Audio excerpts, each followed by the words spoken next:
ஓம் நம சிவாய.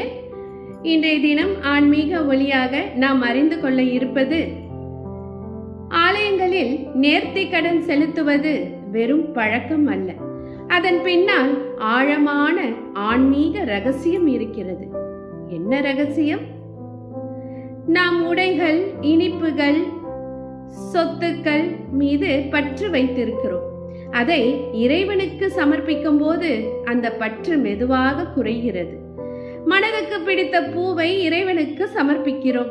அதற்காக செடிகள் வளர்த்து இயற்கையையும் பாதுகாக்கிறோம்.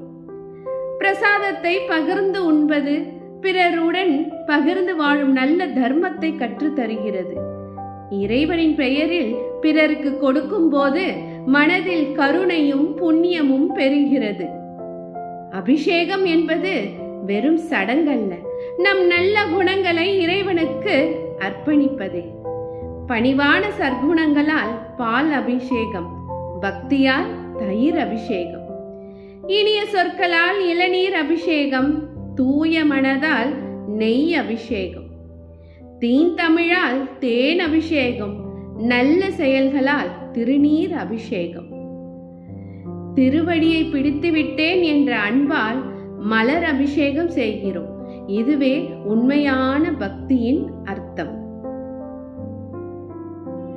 இதிலிருந்து நாம் தெரிந்து கொண்டது, இறைவனுக்கு நாம் சமர்ப்பிப்பது பொருட்களை அல்ல, நம் அன்பையும் பணிவையும் நல்ல குணங்களையும் தான். உண்மையான பக்தி என்பது மனதை தூய்மையாக்கி பிறருடன் பகிர்ந்து வாழ கற்றுத் தருகிறது. நன்றி. நமச்சிவாயம்.